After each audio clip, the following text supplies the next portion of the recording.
Welcome to The Terrible Take, a daily segment telling Steeler Nation what's on our minds. I'm Melanie Friedlander. In general, popcorn is a good thing. A buttery, salty treat, something we usually enjoy while watching movies. If you just Google Steelers popcorn, you'll find a variety of options to buy a large tin of popcorn with the team logo on the container.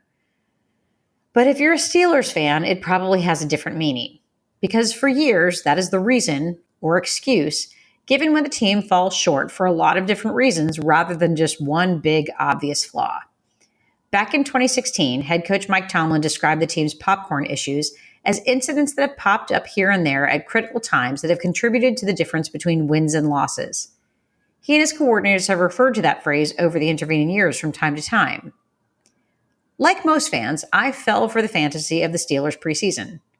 Not the wins per se, but the few drives that the first-team offense played, looking organized and effective.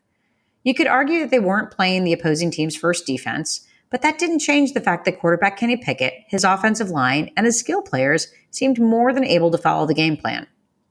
Cut to 4 weeks into the regular season, where the 2-2 Steelers feel more like an 0-4 team. What is wrong with this offense? A majority of fans and analysts are pointing the finger at offensive coordinator Matt Canada, but it's obviously more than just the play calling. The players aren't executing. Pickett is bailing on clean pockets. The blocking is ineffective. Popcorn. And what about the defense? Communication breakdowns, missed tackles, missed assignments, penalties that give another set of downs to the opposing team's offense. Popcorn.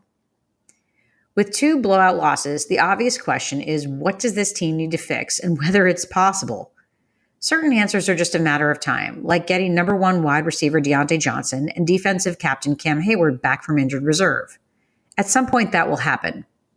The bad news for this team is that the list of things that need to be fixed is long. But there is a bright side. Most of those issues are, in fact, fixable. This may not be a Super Bowl contender, but they can be a lot better than they have been so far. The talent is there. The work ethic is there. The players remain united with no signs that the external stress is affecting the locker room, which can happen after bad losses. This isn't the Steelers team of 2008, 2010, or even 2005, when they crawled their way to a Super Bowl victory from a 6th seed, something that had never been done before. But despite how it may feel after a terrible loss in Houston last week, this roster is better than last year's Steelers team, and there's a long way to go until December. We may not see the big changes we think this team needs, but a lot of little improvements right now may actually be the answer. That's my take. You can follow me on Twitter @GirlSurgeon. Check out The Terrible Take every day at 5 p.m. Eastern Time. Follow us on SteelersDepot.com and check out The Terrible Podcast with Dave Bryan and Alex Kozora every Monday, Wednesday, and Friday.